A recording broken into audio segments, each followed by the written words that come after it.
Quel drame terrible, et pourtant si facile à éviter, c'est jouer dans l'école de votre enfant. Ma fille, depuis son arrivée en seconde il y a 5 mois, est suivie jusque chez nous par les mêmes 3 garçons de terminale. Et la seule réaction de l'établissement a été « Les garçons restent des garçons ». Et puis, lundi dernier, alors que je déjeunais au boulot, je reçois une avalanche de messages affolés de Lila. Ils sont dans les toilettes des filles. Ils essaient d'ouvrir ma porte. « Papa, aide-moi, j'ai trop peur !» J'ai bondi de ma chaise, déjà en train d'appeler l'école tout en courant vers le parking. « Secrétariat, bonjour. Ma fille est enfermée dans les toilettes. 3 terminales forcent sa cabine. » La secrétaire s'arrête net. « Dans quelle toilette ?» Je mets la clé dans le contact. Démarre, fonce. Au 3e étage, je pense. Je ne sais pas, mais dépêchez-vous. Silence à l'autre bout. Lila Clarks, c'est son nom. Ils sont en train de l'agresser là, tout de suite. Monsieur, commence-t-elle. Je n'ai pas le droit de quitter mon poste, et la proviseure est absente. Elle est en pause déjeuner. J'ai presque hurlé. Mais vous êtes sérieuse ? Bougez-vous, bon sang ! Monsieur, me coupe-t-elle avec cette voix de maîtresse d'école. Merci de rester poli. Ils entrent dans la cabine de ma fille. Je transmettrai à la proviseure dès son retour. J'ai raccroché, découragé par tant d'indifférence. Voilà 4 minutes que Lila ne répondait plus. 8 minutes plus tard, j'abandonne la voiture en vrac devant la voie de bus et je file dans l'école. La secrétaire lève à peine les yeux, prête à me parler des formalités, mais je suis déjà passé. Je fonce vers les toilettes, plus vite que jamais, et là, mon cauchemar, porte verrouillée de l'intérieur. Les garçons avaient sûrement piqué les clés exprès. Je plaque l'oreille, je les entends avec elle. Lila pleure, ses habits se déchirent, ses pleurs deviennent des cris étouffés, on lui couvre la bouche. Je tente d'enfoncer la porte à l'épaule, mais rien à faire. Ces portes blindées installées après la fusillade d'il y a 4 ans, même pas une égratignure. Lila, je suis là. J'attrape une chaise, la lance de toutes mes forces. Elle vole en morceaux, la porte ne bronche pas. Je saisis l'extincteur, je martèle la serrure. Le métal résonne partout, mais rien n'y fait. C'est conçu pour résister. À ce moment, la secrétaire débarque en haut des escaliers, essoufflée, écarlate. « Monsieur, vous dégradez le matériel scolaire. J'appelle la sécurité. »« Passez-moi la clé !» je hurle. Elle tremble sous la colère. Je n'ai pas les clés, seulement la proviseure. Avant qu'elle ne finisse, je cours déjà vers le bureau de la proviseure. Je la trouve enfin derrière la vitre, assise à son bureau, une salade dans une main, le téléphone dans l'autre. Je frappe à la porte, ça résonne dans tout le couloir. Elle lève à peine les yeux, me montre 5 doigts, fait 5 minutes, montre sa salade, replonge dans son écran. Le surveillant surgit derrière moi, la main sur sa radio. « Monsieur, calmez-vous !» Mais plus rien ne compte. J'attrape une autre chaise, la proviseure me regarde, les yeux écarquillés, et je fracasse la fenêtre de son bureau. Le verre vole, elle hurle, sa salade gicle par terre. Je passe la main, ouvre de l'intérieur malgré le sang qui coule de mes coupures. « Arrêtez !» crie le surveillant. Il m'agrippe, je le repousse, je fouille les tiroirs du bureau, je trouve enfin le trousseau de clés. « Vous êtes fou !» crie la proviseure. J'appelle la police. Je repars en courant, les clés qui teintent, du sang partout sur les murs et mes mains. J'arrive devant les toilettes. La porte est déjà ouverte. Les garçons ont disparu. Ma Lila est recroquevillée sur le sol, jupe déchirée, lèvres en sang, les cheveux collés d'un liquide blanchâtre, chemise arrachée, soutien-gorge disparu. Je sors mon téléphone, j'appelle les secours, je m'agenouille auprès d'elle, lui mets ma veste sur les épaules, quand la proviseure débarque, suivie du surveillant. « Vous m'avez agressé !» La voix stridente, elle hurle. « Jim, il a failli me tuer avec cette chaise !» Je parle à la standardiste, une main sur le téléphone, l'autre sur la joue de Lila, pendant qu'elle crache sang et larmes. La proviseure arpente la pièce, agite les bras. « Vous avez traumatisé tout mon personnel. » Elle sort son téléphone. « Tous les élèves de l'étage vous ont vu crier, tout casser. 200 enfants vont avoir besoin d'un suivi psy. » Le surveillant filme tout. « Ça va faire la une, » reprend la proviseure, parlant déjà à quelqu'un d'autre. Un parent devenu hystérique, qui casse tout, met tout le monde en danger. Notre assurance ne couvre pas ce genre d'agression. Le rectorat va... « Oui, bonjour ?» Elle s'interrompt, change de ton. « Nous avons un individu violent qui m'a menacé avec une arme. » Elle décrit mon physique. Parle d'agression préméditée. Jamais un mot sur les 3 garçons, ni sur ce qui m'a amené à agir. Quand la police arrive 4 minutes plus tard, elle fonce droit sur moi. C'est lui, l'agresseur. 2 agents viennent vers moi,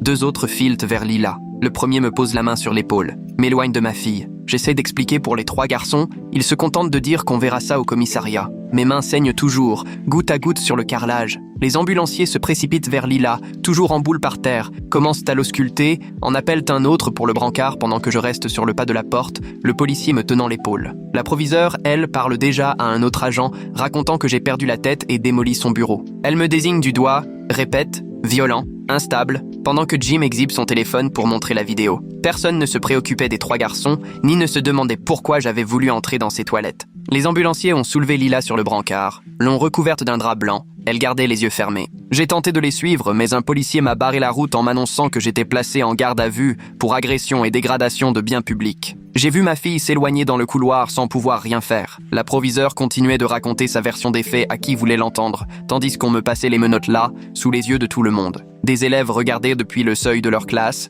certains filmaient tout avec leur téléphone. Les policiers m'ont fait traverser le couloir sous le regard de ces enfants qui ne me lâchaient pas des yeux. J'ai eu juste le temps d'apercevoir Lila sur la civière. Une ambulancière lui tenait la main et lui parlait doucement. Au moins, une personne faisait preuve de tendresse envers elle, alors que moi, j'étais traité comme une criminelle. On m'a installé à l'arrière de la voiture de police pour m'emmener au commissariat et tout le trajet, j'ai réclamé des nouvelles de ma fille. Mais la seule réponse qu'on me donnait, c'était d'attendre l'arrivée du détective. Au poste, on m'a fait passer par la procédure d'identification, prise d'empreintes et photos devant le mur blanc. Mes mains saignaient encore. Ils ont dû les nettoyer avant de pouvoir relever mes empreintes correctement. Quand j'ai enfin eu droit à un appel, je n'ai pas gaspillé cette occasion avec un avocat. J'ai contacté l'hôpital pour savoir comment allait Lila, mais on n'a rien voulu me dire parce que je n'étais pas sur place. Tout ce qu'on a consenti à m'annoncer, c'est qu'elle avait été examinée et qu'il fallait que je vienne en personne pour en savoir plus. J'ai appris plus tard qu'une intervenante auprès des victimes avait rejoint Lila pour l'examen médico-légal pendant que j'étais bloqué en cellule. Cette femme ne l'a pas quittée, lui a expliqué chaque étape pour qu'elle n'ait pas peur. La collecte des preuves a pris des heures, photos, prélèvements, mesures. Pendant ce temps, moi, j'attendais sans rien savoir. On m'a relâché dans la soirée avec une convocation au tribunal pour dégradation de biens. L'officier de permanence a glissé que la principale ne portait pas plainte pour agression pour l'instant, comme s'il s'agissait d'un cadeau. J'ai presque couru jusqu'à ma voiture sur le parking du commissariat et j'ai foncé à l'hôpital. J'ai retrouvé Lila dans une chambre au 3e étage, propre mais le regard vide. Elle sursautait dès que je m'approchais trop vite de son lit. Elle a murmuré « Ne me touche pas, mais ne pars pas non plus, s'il te plaît ». J'ai rapproché une chaise de son lit pour qu'elle sente ma présence sans l'envahir. Nous sommes restés là, silencieuses, jusqu'à l'arrivée de la détective Paula Norris, carnet à la main. Elle nous a interrogés séparément, d'abord moi dans le couloir pendant qu'une infirmière restait avec Lila. J'ai donné les horaires précis des messages de Lila, expliqué que la secrétaire refusait de quitter son bureau, que la principale avait levé 5 doigts pour son déjeuner. La détective notait tout sans broncher, mais j'ai vu sa mâchoire se contracter quand j'ai évoqué ce geste. Ensuite, elle est allée voir Lila. Je n'entendais que des bribes de voix étouffées à travers la porte. La coordinatrice des sorties est venue avec une pile de brochures sur le traumatisme, la thérapie, ce à quoi nous attendre dans les jours qui viendraient. Elle a évoqué la sécurité, les rendez-vous de suivi, nous a donné des numéros à joindre en cas de besoin. J'étais incapable d'assimiler toutes ces informations sur les groupes de soutien, les suivis médicaux, l'aide psychologique. Elle répétait que des réactions normales à une situation anormale existaient, que la guérison n'était jamais linéaire, mais tout ça me passait au-dessus. Tout ce qui m'obsédait, c'était de ramener Lila à la maison, la mettre à l'abri, essayer de comprendre comment traverser ce qui venait de nous arriver. L'infirmière de sortie a accompagné Lila jusqu'à la voiture pendant que je la rapprochais de l'entrée des urgences. Je l'ai aidée à s'installer côté passager. Elle s'est aussitôt repliée contre la vitre. Nous avons roulé 10 minutes sans un mot avant qu'elle ne parle enfin. Ne le dis pas à mamie, ni à personne. Je ne pourrais pas supporter que ça se sache. J'ai acquiescé en silence et j'ai continué à conduire. Le reste du chemin s'est fait dans le silence, interrompu seulement par ses reniflements. Une fois à la maison, j'ai porté son sac pendant qu'elle avançait lentement vers la porte. J'ai vérifié chaque pièce, les fenêtres, testé les serrures, coincé une chaise sous la poignée de la porte du fond, tiré tous les rideaux, même s'il faisait encore jour. Mon téléphone affichait 14 appels en absence de l'école, mais j'ai effacé définitivement le contact. Lila était restée un bon moment sur le seuil de sa chambre à fixer son lit, avant de préférer le salon. J'ai sorti sa couverture préférée du placard du couloir et je la lui ai amenée. Elle s'est emmitouflée sur le canapé et a fermé les yeux. Aucune de nous n'a mentionné l'école pour le lendemain. On savait toutes les deux qu'il était impensable qu'elle y retourne. Mon téléphone a vibré, une alerte info est apparue. Mon cœur s'est serré. L'école venait de publier un communiqué sur un incident violent impliquant un parent. On évoquait des dégradations, une perturbation de l'environnement scolaire, mais pas un mot sur l'agression. Les commentaires affluèrent déjà, me traitant de folle, de personne dangereuse. Les gens partageaient l'histoire en y allant de leur propre avis sur les parents incapables de se maîtriser. J'ai retourné mon téléphone, mais il continuait de vibrer sous les notifications. 1 heure plus tard, la détective Norris a appelé pendant que Lila dormait sur le canapé. Elle a expliqué que l'enquête prendrait du temps, qu'elle serait approfondie et que Lila serait toujours accompagnée d'une intervenante. Sa voix était professionnelle, mais je sentais une forme d'empathie. Elle nous a donné rendez-vous au commissariat dans 2 jours. Le lendemain, j'ai préparé le petit déjeuner, mais Lila n'a presque pas touché à son toast. Elle est retournée sur le canapé, emmitouflée dans sa couverture, pendant que je tentais de répondre à mes mails professionnels. 3 jours plus tard, nous sommes revenus au commissariat pour sa déposition officielle. L'intervenante nous attendait dans le hall et s'est présentée à Lila. Elles sont parties ensemble dans une salle d'entretien pendant que je patientais dehors. Je suis resté planté sur cette fichue chaise en plastique pendant 2 heures, à fixer l'horloge, guettant le moindre bruit. Les gens défilaient, entraient, sortaient, mais moi, je restais là, à attendre, incapable de tenir en place. Quand la porte s'est enfin ouverte, Lila avait l'air complètement vidée, mais l'intervenante m'a assuré qu'elle s'était très bien défendue. La détective Norris est venue me dire « Votre fille a été incroyablement courageuse ». On est rentré et Lila s'est écroulée sur le canapé sans un mot. Le lendemain après-midi, quelqu'un frappe à la porte. Je me retrouve face à un huissier. Il me tend des papiers, me demande de signer. C'était une interdiction d'accès à l'école, valable jusqu'à nouvel ordre, pour des motifs de sécurité et de dégradation. L'ironie de les voir soudain si préoccupés par la sécurité me donnait des mains tremblantes. J'ai signé, ajouté les papiers à mon dossier déjà bien trop épais. Mon téléphone n'arrêtait pas de vibrer. J'ai fini par regarder. Une vidéo de moi brisant la vitre du bureau de la principale avait été mise en ligne. Ça commençait pile au moment où je prenais la chaise. On ne voyait évidemment pas la principale lever la main ni rien entendre sur Lila. Les commentaires étaient d'une violence incroyable. Les parents me traitaient de folle, de dangereuse, disaient que je n'avais rien à faire près d'un collège. J'ai supprimé mes comptes Facebook et Twitter pour ne plus rien lire. Ce soir-là, mon patron m'a envoyé un mail à propos de signalements inquiétants. Il m'a convoqué avec les ressources humaines pour le lendemain, évoquant un comportement inapproprié et un risque pour la réputation de l'entreprise. J'ai senti la panique monter. Je risquais vraiment de perdre mon travail. J'ai passé la nuit à rassembler des documents, à reconstituer la chronologie. L'entretien avec les RH a été un calvaire. On m'a questionné sur mes choix, mon jugement. On m'a mis en congé administratif, le temps de mener l'enquête. 2 jours plus tard, j'ai rendez-vous avec maître Dimitri Lawson au cabinet en centre-ville, tour impersonnel, fauteuils en cuir. Il a écouté mon récit en prenant des notes sur un bloc jaune, m'a expliqué qu'on pouvait plaider les circonstances exceptionnelles, mais que la proviseure était très soutenue localement. Il a commencé à parler d'accords de plaidoyer et de négociation des peines. Je n'étais pas prête à entendre parler d'admettre quoi que ce soit, alors que j'avais simplement voulu sauver ma fille, mais il m'a expliqué qu'aller au procès pouvait empirer les choses pour Lila. On a convenu d'un autre rendez-vous la semaine suivante pour faire le point sur les options. Pendant ce temps, Lila avait son premier rendez-vous avec la psychologue, Samara Green. Je l'ai déposée et j'ai attendu dans la voiture pendant sa séance. D'après ce que Lila m'en a dit après, il s'agissait surtout de remplir de la paperasse, de vérifier sa sécurité, mais Samara lui a appris des exercices de respiration pour apaiser ses crises d'angoisse. Elle lui a montré comment reprendre le contrôle quand la panique prenait le dessus. Pour la première fois depuis tout ça, Lila avait l'air un peu moins terrifiée. Un autre rendez-vous était déjà prévu 3 jours plus tard. Le cabinet était apaisant, avec une lumière douce qui rassurait. Lila m'a dit que Samara était gentille et ne la forçait jamais à parler de ce dont elle n'avait pas envie. Sur le chemin du retour, on s'est arrêté pour une glace, même si aucune de nous n'en avait vraiment envie, comme pour s'accrocher à un semblant de normalité. En rentrant, la maison semblait vide, trop silencieuse. Je vérifiais les serrures encore et encore, même si je savais qu'elles étaient bien fermées. 3 jours ont passé avant que Cullen Burgess, du rectorat, ne m'appelle. Il s'est présenté comme le coordinateur du dispositif d'égalité, voulait discuter de l'incident présumé au collège. Il n'arrêtait pas de répéter « présumé »,« signalé », ça me donnait la nausée. J'ai demandé ce qu'il comptait en faire pour protéger Lila maintenant. Il m'a répondu que tout suivait la procédure, qu'il ne fallait pas conclure trop vite. J'ai raccroché plus sèchement que je ne l'aurais voulu. Le lendemain matin,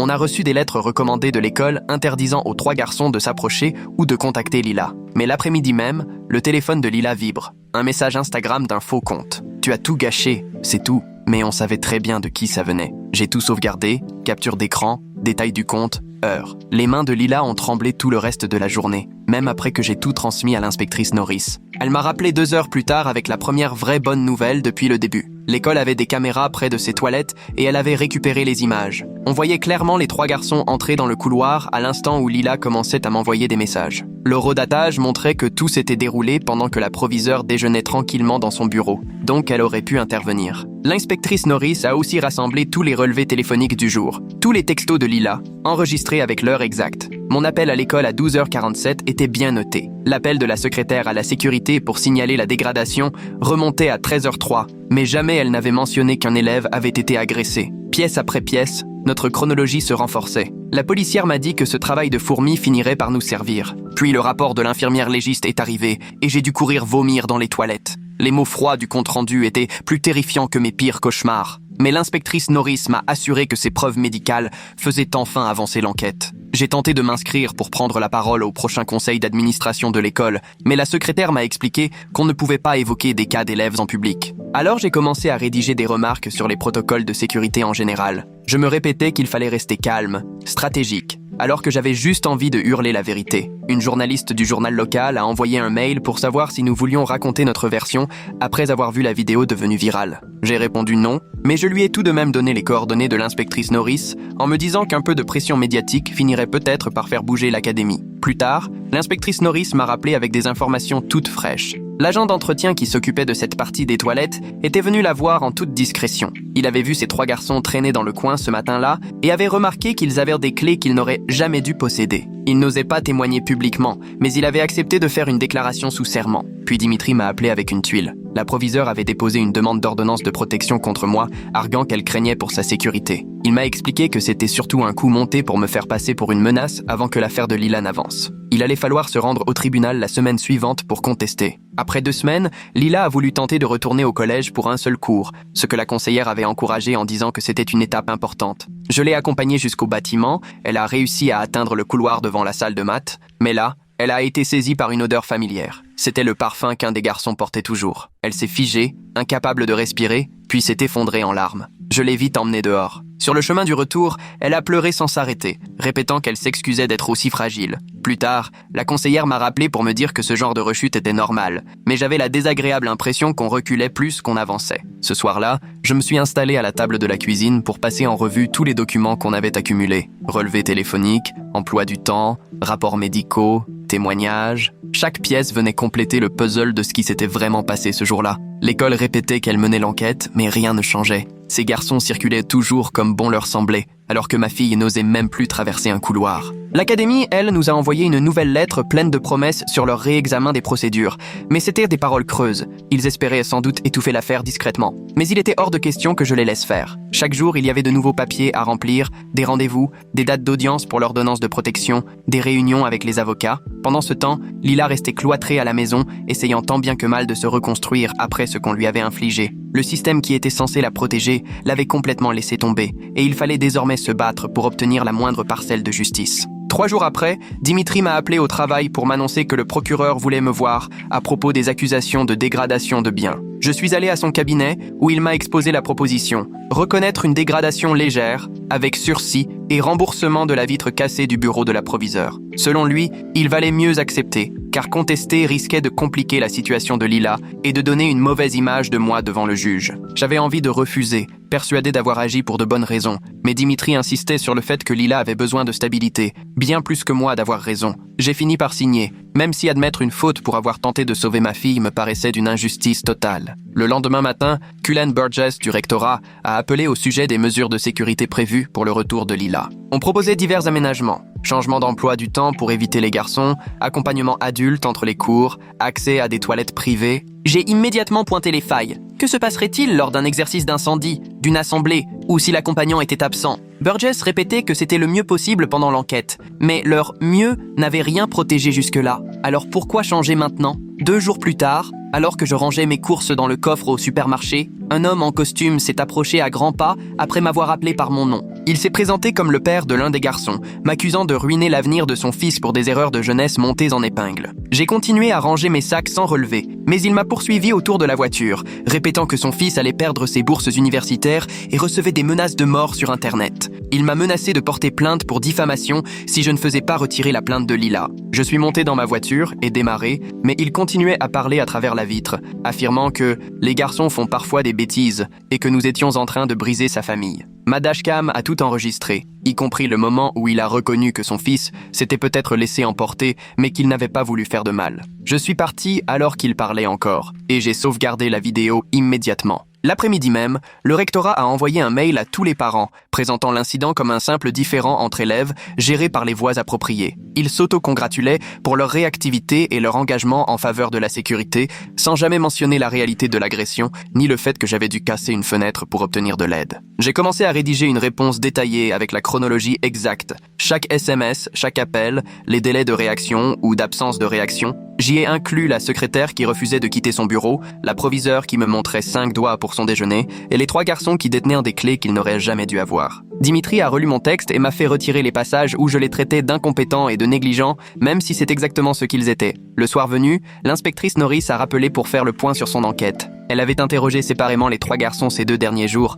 et leurs versions étaient complètement contradictoires. L'un prétendait n'avoir jamais mis les pieds dans ses toilettes. Un autre affirmait que c'était Lila qui les avait invités et que tout s'était fait avec son accord. Tandis que le 3e reconnaissait avoir été là, mais soutenait que les 2 autres l'avaient forcé à regarder et qu'ils n'avaient jamais touché Lila. Leurs parents avaient maintenant engagé des avocats pour tenter d'harmoniser leurs récits, mais c'était trop tard. Norris avait enregistré toutes leurs premières déclarations. Elle m'a expliqué que ces contradictions jouaient clairement en notre faveur, car des innocents n'ont pas besoin de s'accorder pour mentir. Une semaine plus tard, alors que nous étions à table, quelqu'un a frappé à la porte. 2 agentes de l'aide sociale à l'enfance sont venues, dossier sous le bras, et nous ont expliqué qu'une visite à domicile était imposée puisqu'il s'agissait d'un cas impliquant une mineure. Elles ont passé la maison au peigne fin pour s'assurer que Lila avait bien sa propre chambre, qu'il y avait de quoi manger et que j'étais capable de m'occuper d'elle correctement. J'ai trouvé ça extrêmement humiliant de voir des inconnus inspecter notre intimité et porter un jugement sur notre mode de vie, mais la travailleuse sociale nous a finalement orientés vers des ressources utiles,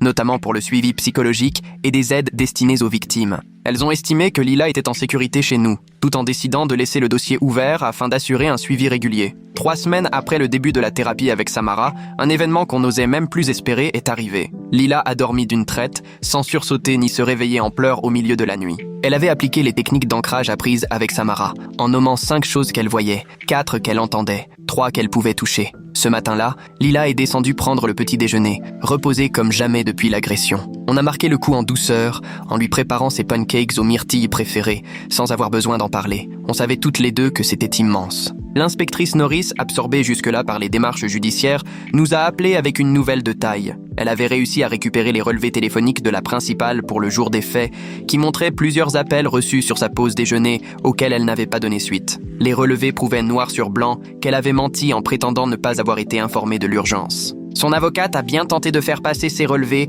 pour des données privées et donc irrecevables, mais le mal était fait. Tout le monde savait désormais qu'elle avait préféré s'occuper de sa salade plutôt que de la sécurité de ses élèves. Le lundi suivant, Lila a voulu récupérer quelque chose dans son casier, même si elle ne reprenait pas encore les cours. On est venu tôt, avant que les autres élèves n'arrivent. En ouvrant son casier, un papier est tombé. Quelqu'un avait écrit qu'elle était une menteuse qui détruisait la vie de garçons irréprochables. Elle s'est mise à trembler, incapable de respirer. J'ai pris des photos du message et je suis allé directement au bureau de la direction où ils ont enfin accepté d'installer davantage de caméras autour de son casier et des salles de classe. Ce n'était pas suffisant, mais c'était déjà mieux que leur immobilisme précédent. L'audience pour l'ordonnance d'éloignement a eu lieu la semaine suivante. La juge a écouté nos 2 versions et a fini par imposer des mesures d'éloignement réciproques, tout en critiquant à la fois la lenteur de la principale et les dégâts matériels que j'avais causés. Elle a jugé que, même si les situations n'étaient pas comparables, nos comportements respectifs avaient été déplacés. Après l'audience, Dimitri m'a assuré que la décision était plutôt positive,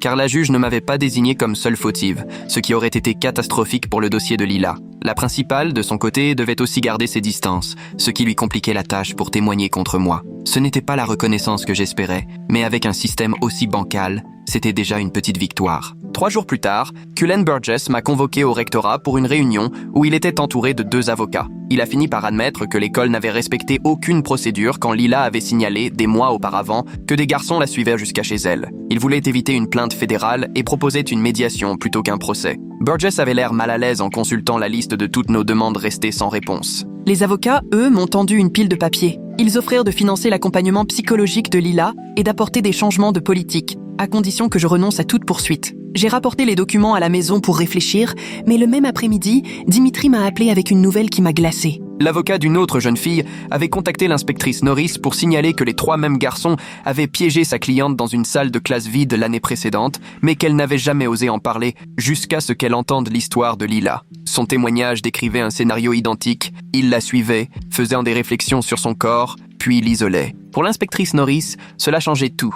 Nous avions désormais la preuve que ce n'était pas la première fois et que l'école aurait dû s'en douter. Elle a passé les 2 semaines suivantes à monter un dossier aussi épais qu'un annuaire, rassemblant témoignages, chronologie et images de vidéosurveillance des 2 affaires. Lorsqu'elle a remis le dossier au parquet, elle nous a averti que les procureurs ne retiennent jamais toutes les charges recommandées par la police, mais qu'elle s'était battue pour en obtenir le plus possible. L'attente a été interminable, mais au bout de 10 jours, le bureau du procureur a contacté Dimitri pour lui annoncer leur décision. Il poursuivait 2 des garçons pour agression criminelle et renvoya le cas du plus jeune devant le tribunal pour mineurs, vu qu'il venait d'avoir 17 ans. Certaines accusations étaient abandonnées faute de preuves matérielles, mais les principales pour agression étaient maintenues, ce qui est déjà beaucoup plus que la plupart des victimes n'obtiennent jamais. La même semaine, j'ai dû affronter mes propres déboires judiciaires, car l'offre de plaidoyer pour avoir brisé la fenêtre du bureau du proviseur arrivait à expiration. Dimitri m'a expliqué qu'accepter un délit mineur servirait la cause de Lila en montrant que je n'étais ni violente ni instable et que le juge en tiendrait compte pour n'infliger qu'une probation avec travaux d'intérêt général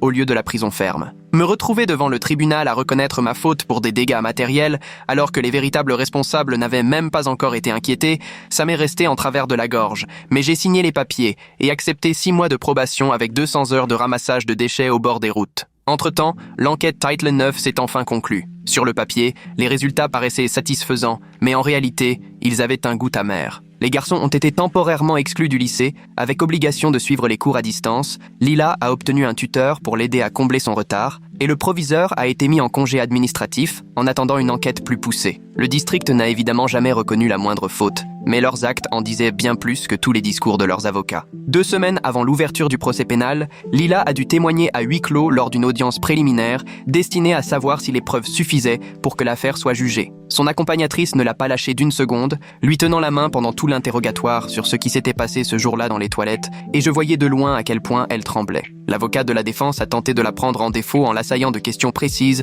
sur les horaires et en lui demandant pourquoi elle n'avait pas crié plus fort, mais elle est restée droite, sans flancher. Après, dans le couloir, elle semblait vidée, mais elle m'a confié. Les affronter m'a rendue plus forte, même si chaque mot me glaçait. Ce week-end-là, un journaliste du quotidien local a publié une grande enquête sur la façon dont les établissements scolaires gèrent les affaires d'agression, prenant notre histoire, anonymisée, comme exemple central. L'article affichait des chiffres édifiants sur le nombre de signalements restés sans suite et relayait les propos d'experts dénonçant le fait que les écoles s'inquiètent davantage de leur responsabilité juridique que de la sécurité réelle des élèves. Quelques heures plus tard, le conseil d'administration de l'école annonçait des réunions de crise pour revoir toutes les procédures, et les parents arrivaient en nombre pour exiger des mesures concrètes. Le lundi suivant, mon patron m'a convoqué pour m'annoncer que les ressources humaines avaient passé mon dossier au crible et qu'on m'infligeait 2 semaines de suspension sans solde, officiellement en raison de mes absences lors de l'incident et de la mauvaise publicité générée pour l'entreprise. J'ai dû signer un plan d'amélioration avec des objectifs mensuels, et désormais, mes collègues me regardaient autrement. Mais au moins, j'ai pu garder ma mutuelle pour les séances de thérapie de Lila. Finalement, cette suspension m'a donné l'occasion d'amener Lila à son nouveau groupe de soutien pour adolescentes victimes d'agression sur la recommandation de Samara. Je l'attendais sur le parking, les yeux rivés à mon téléphone, pendant qu'elle rejoignait une salle où 5 autres filles savaient, sans qu'on ait besoin de leur expliquer, ce qu'elle avait traversé. 1 heure plus tard, elle est ressortie les yeux rougis, mais avec une posture différente, comme si un poids lui avait été enlevé. Elle n'a rien dit sur ce qui s'était dit, mais sur le chemin du retour, elle a lâché une phrase qui, à elle seule, justifiait tout. « J'ai survécu ». Les autres filles avaient hoché la tête quand elle l'a prononcé, et pour la première fois depuis le début, elle s'est sentie un peu moins seule face à ce qu'elle avait subi. 3 jours après, les avocats du district m'ont appelé pour proposer une médiation, et à leur prudence, j'ai compris qu'ils cherchaient à étouffer l'affaire discrètement. Ils refusaient de reconnaître la moindre faute de l'école, mais acceptaient de prendre en charge tous les frais de thérapie de Lila, de faire intervenir des experts extérieurs pour revoir les protocoles d'urgence et d'imposer 40 heures de formation à tout le personnel sur la sécurité des élèves. J'aurais voulu qu'ils reconnaissent ce qu'on nous avait fait vivre, mais Dimitri m'a rappelé que le plus important était que Lila soit prise en charge, plus que mes envies d'excuses. J'ai donc signé leurs papiers,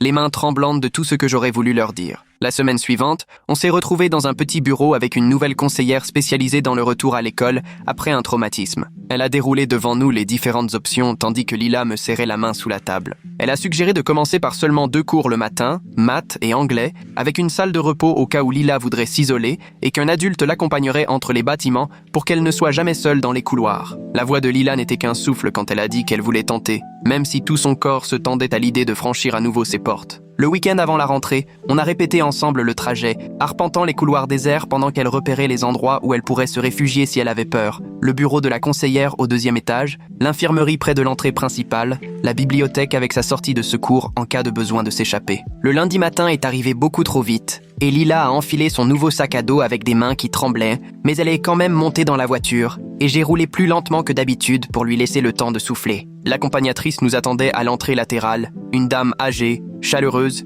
qui avait été mise au courant de toute la situation, et elle a emmené Lila à son premier cours pendant que je patientais sur le parking, au cas où elle aurait besoin de moi. Elle a tenu les 2 cours sans me rappeler, même si la conseillère m'a envoyé un message pour me dire qu'elle avait utilisé 2 fois la salle de repos pour faire ses exercices de respiration quand les couloirs devenaient trop bruyants entre les cours. Quand je suis venu la récupérer à 11h30, elle avait l'air exténuée, les traits tirés. Mais il y avait aussi autre chose, une petite lueur de fierté d'avoir réussi. On est allé directement prendre une glace, même s'il n'était pas encore midi, et elle a choisi 3 parfums différents. J'ai pris ma vanille habituelle et on s'est installé dehors à savourer lentement pendant qu'elle me racontait que sa prof d'anglais l'avait accueillie sans un mot sur son absence. 3 semaines après le début de cette nouvelle routine, j'ai reçu un mail du district annonçant des changements de personnel et au détour d'une phrase, on apprenait que la proviseure était réaffectée immédiatement à un poste de développement des programmes scolaires au bureau du district. Le syndicat des enseignants avait évité son licenciement pur et simple, mais au moins, elle ne croiserait plus jamais d'élèves, enfermés dans un bureau sans fenêtre, à relire des manuels plutôt qu'à ignorer des adolescents en détresse. Dimitri m'a appelé ce même après-midi avec des nouvelles sur l'avancée des dossiers des garçons. L'avocat du plus jeune proposait une rencontre pour évoquer un possible accord de plaidoyer avec suivi thérapeutique imposé par le tribunal et ordonnance d'éloignement définitive, valable même à sa majorité. Les 2 autres continuèrent de nier, leurs avocats multipliaient les requêtes pour tenter de faire écarter des preuves, mais celui qui accepterait l'accord devrait reconnaître les faits devant le tribunal, ce qui renforcerait d'autant les autres dossiers. Lila m'a écouté pendant que je lui racontais tout ça après le dîner, puis elle a hoché la tête lentement avant de dire qu'elle se sentait un peu plus rassurée de savoir qu'au moins l'un d'eux avait reconnu ses actes, même si c'était surtout pour espérer une peine plus légère. Le samedi matin, on est allés toutes les 2 à la jardinerie et Lila a choisi un petit chêne. Elle a caressé doucement le jeune tronc du bout des doigts pendant que je chargeais sacs de terreau et paillis dans le chariot. On a creusé le trou ensemble dans un coin du jardin où il aurait le soleil du matin, sans vraiment parler de ce que ça représentait, concentrés uniquement sur la profondeur du trou et la place pour que les racines puissent s'étendre. Après ça, tous les matins, avant de partir à l'école, Lila sortait pour l'arroser, restant là, le tuyau à la main, 5 minutes pile, comme si c'était la chose la plus importante au monde. Et moi, je la regardais depuis la fenêtre de la cuisine, la voyant s'occuper de ce petit arbre, la seule chose sur laquelle elle avait un peu de contrôle. Les semaines ont passé lentement, rythmées par 2 séances de thérapie hebdomadaires, l'école 3 matinées par semaine, et des audiences sans cesse repoussées. Puis, un mardi soir, alors qu'on préparait des spaghettis, j'ai lancé une blague débile sur les pâtes qui ressemblaient à des vers de terre, et là, Lila a vraiment ri. Pas juste un sourire forcé, mais un vrai éclat de rire, franc et spontané. Ça n'a duré qu'une seconde, elle s'est vite reprise et est redevenue silencieuse. Mais pendant ce tout petit instant, j'ai retrouvé la voix de la fille qui chantait sous la douche, laissait traîner ses chaussures partout et se chamaillait avec moi pour l'heure du couvre-feu. Maintenant, je suis assise à la table de la cuisine à taper ses lignes, pendant que Lila fait ses devoirs de géométrie en face de moi. Elle me demande parfois de l'aide sur un exercice, même si je sais qu'elle pourrait très bien s'en sortir toute seule. Elle a repris l'école à temps partiel, avec un suivi adapté, elle dort la plupart des nuits sans cauchemar et le dossier des garçons progresse, même si c'est lentement, dans le système judiciaire, mais on ne consulte plus les infos tous les jours. On n'a pas tiré un trait sur tout ça parce qu'on ne se remet jamais vraiment d'une telle épreuve, mais on apprend à vivre avec, on avance, un jour après l'autre, et pour l'instant, ça suffit. Merci d'avoir partagé ce moment avec moi aujourd'hui. Vraiment, la vie ne cesse de nous donner des leçons. Il suffit juste de prendre le temps de les écouter. À bientôt, mon ami. Si tu as lu jusqu'au bout, laisse-moi un commentaire. J'adore vous lire.